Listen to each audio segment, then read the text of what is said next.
Hi hello அனைவருக்கும் தீபத் திருநாள் வாழ்த்துக்கள். இந்த வருஷம் நான் கார்த்திகை தீபம் கொண்டாடலை. இது போன வருஷம் நான் வீட்டில் எப்படி விளக்கேற்றினேன், என்ன பிரசாதம் பண்ணேன்னு உங்களுக்கு எடுத்த ஃபோட்டோவை போட்டிருக்கேன்.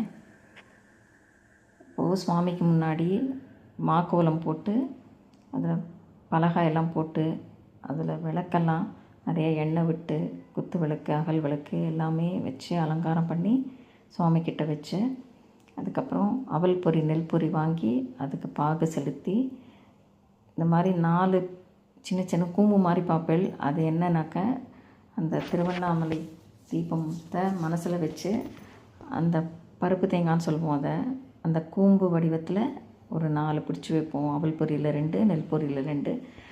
அதுக்கு சந்தன குங்குமம்லாம் இட்டு பூவெல்லாம் வச்சு அலங்காரம் பண்ணுவோம். பாக்கி இருக்கிற பொரியை உருண்டையாக பொரித்து வச்சுருவோம். அதுக்கப்புறம் வெத்தலை பாக்கு பழம்லாம் வச்சு அந்த பொரி வெத்தலை பாக்கு பழத்தெல்லாம் நைவேத்தியம் பண்ணி தூபதீப ஆராதனையெல்லாம் காமிச்சிட்டு, அதுக்கப்புறமா வீடு பூரா அந்த மாக்கோலம் போட்டிருப்போம். அந்த மாக்கோலத்தில் ஹாலில் ஒரு குத்து விளக்கு வச்சுருக்கேன். அதை சுற்றி நிறையா அகல் விளக்கெல்லாம் வச்சு அலங்காரம் பண்ணுறது பழக்கம். அப்புறம் வாசல்லையும் நிறையா அகல்லாம் ஏற்றி வைப்போம்.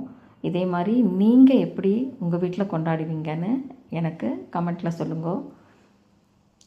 இந்த வீடியோ உங்களுக்கு பிடிச்சிருந்தா லைக் பண்ணுங்க, ஷேர் பண்ணுங்க, சப்ஸ்கிரைப் பண்ணுங்க. ஹாப்பி கார்த்திகை தீபம்.